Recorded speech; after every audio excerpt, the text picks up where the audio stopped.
kitalo amanya Asia adakunze ongezako okuddemusi Asia adakunze ja postinga mpola mpola it's a sad moment for all TikTokers, for all the nation tufiiriddwa ku muganda waffe mukwano gwaffe. I don't have a lot to say, but may her soul rest in peace. I know we are going to miss her. Fenna ng'ensi n'eggwanga family naye mutusabire okusingira ddala musabire maama waffe ne waffe ali bubi nnyo kubanga I don't know. Pray for us. Pray for us. Asia obulwadde bwatandise Asia last week bankubirako essimu yabazukusa ssaawa 9 ogw'ekiro nabagamba muteekeko airtime ku ssimu mukubire baba wange nze mbeera ntebe nabagamba mukubire baba Irene waliwo omuwala abeere waka ne bateekako airtime yabawa sente we nayogera naye ku ssimu nagamba baaba obulwadde bunnuma ngenda kufa nimwe atogenda kufa be strong oli mukazi w'amaanyi namaaba bampulira amaanyi ganzigwamu olubuto olunzimba ate ensesema nina ne diose abikola omulundi gumu nimwe Asia Friday ndi busy mbadde siriwo nga na traveling am a decorator by profession kati nga na traveling am nimwe Asia I think by Thursday oba Wednesday nja kuba nkomyewo then mpumulemu Friday nzije nkole ki nkulabe I spend a weekend with you nangamba kale baaba nagenza okuwulira wasiki yesterday morning mukulu waffe nankubira essimu nangamba Irene Asia bamututte mulago awasininze nomunayi what is going on aninkubayo essimu mami nangamba batututte mu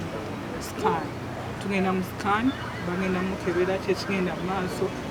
ne bamutwala mu scan ne mbabuuza results I was communicating though I wasn't around nembuuza mami what's going on nangamba bagambye ayina ki ayina akatuli ku kyenda ate nga basooka ne bagamba simanyi ate ayina amazzi wansi ku mutima how does that came ne bagamba akatuli kali ku kyenda kati baganda bange babaddewo omuto wange ne mukulu wange ne mami ne mbagamba you suggest what to do kubanga abasawo babadde basazeewo either bateeka ebigundu wabweru ebigenda wabweru ne babitunga ne biwona when they've separated them oba ne bakiteeka munda ne bakola ki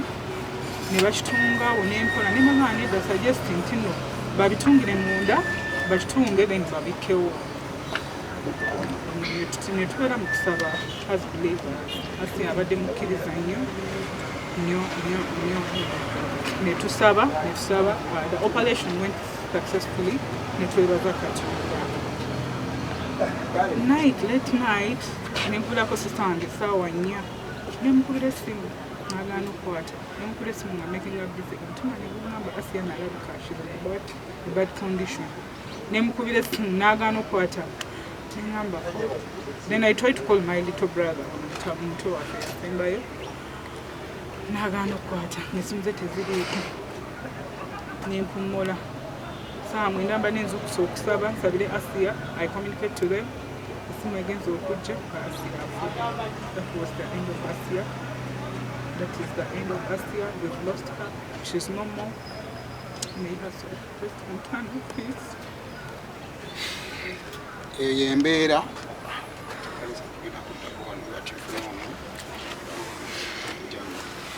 kale eyo yembeera nga bwebadde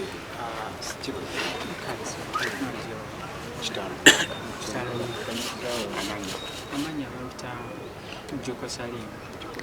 agembere bamuta abshudiki numiddwa nnyo Uganda muddako nga gwakuna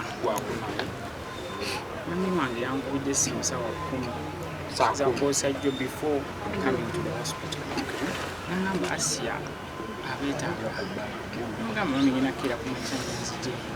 nakiira era nabadde netegeka bwe nti muganda wange omukulu bwataliwo nankubira essimu nagamba Asia okimanyi bamadimitinze mulago then nensalawo nemubagamba kakati gende mulago nange nzije kubanga nabadde wala nowaayi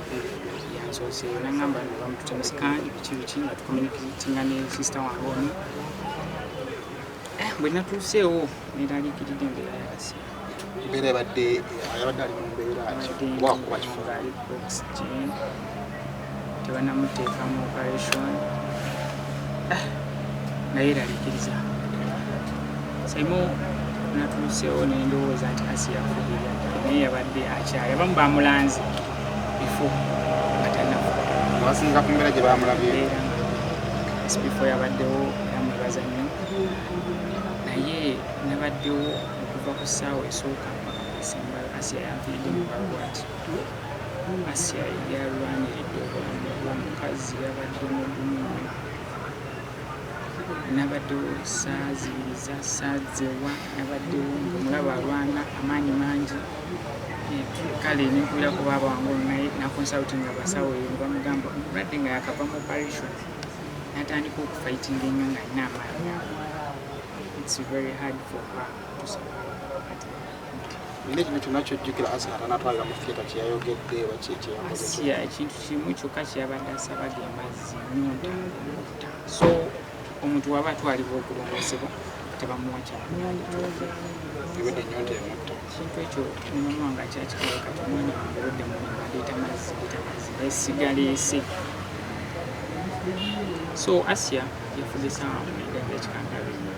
ze yamuwaddeyo ogw'ekiro nayise baaba wange omu ataliwo gamba Asiya ngandaba bamugjamu balina bwe babadde bamugjamu okuyita mu luseke nga tebikyajja wayisewo eddakiika nga 2 Asiya ebintu ebyo byabadde biyita mu luseke ne bijjira mu kamwa nga bingi nga vomitinga ngamba Asiya tuyita omusawo nalikamufaako namude mu kifuba nga omusawo nafaako omuntu ng'agezaako okutryinga okuzza obulamu bwa Asiya nga Asiya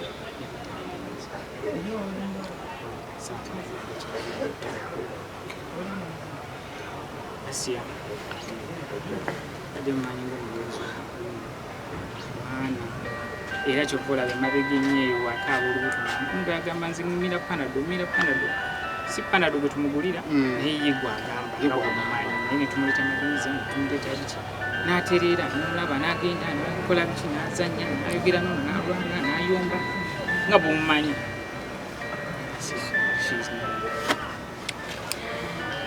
mbeera bwetyo mami katwogeremu mbeera si nnungi nga bw'oyinza okuba nga ogiwulira mwenna ye gye muli twongera kubasaasira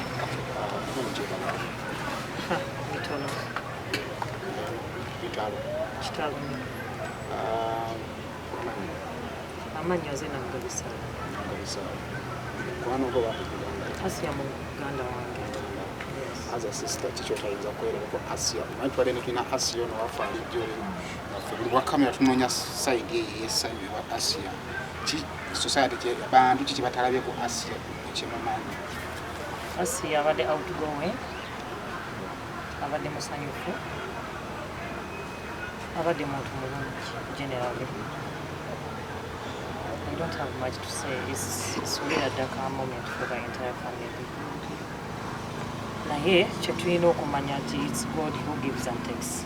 So we have to accept the situation eriwo right now. Naye tusaba kimu Mukama atugomye kuba Asiya tazikawo. It's a big blow. Yeah, that's what I can say. tulinawo arrangement yonna for now kati tukyalinze kuba bamutute for postmortem so tukyalinze bwe tumugjayo bagenda mutwalako ekamawucha for public viewing yes ewaka kati bwe tumaliriza tumutwala kaliisizo ewa muzeeyi waffe ekyalo bakiyita Nakasoko leero tumutwala leero naye tujja kusimbula kawungeezi kuba abantu balina omulabako tusobola kumala gamutwala kati wakuziiga nkya ssaawa 8 n'ebigambo bino biyinza okuwa abantu baba accepted Asiya abaamizaamu amaanyi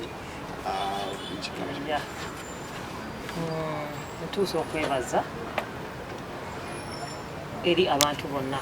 abadde baagala Asiya mu lugendo lw'obulamu bwe be bali kumwagala bebale kumusapootinga ndowooza byebyo ne balina okukkiriza amazima nti Asiya agenze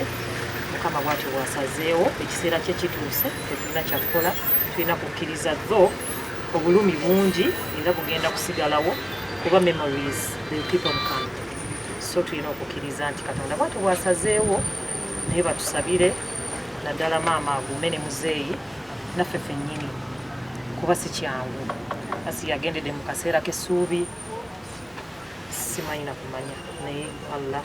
amugaziize kabulire mwenga family nga tumaliriza all the did tumanye abantu abalinganga Asiya ebiseera ebisinga but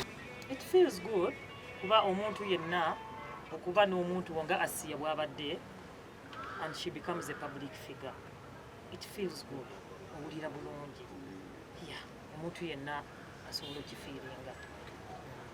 kale ndoza mujaba mufuna update zonna awosinzidde okulaba vidiyo eno okusobola okuteekako obubaka bwo ku Facebook ndoza kyekintu kyokka kyokka kyosobola okukola okusobola at least okumuwa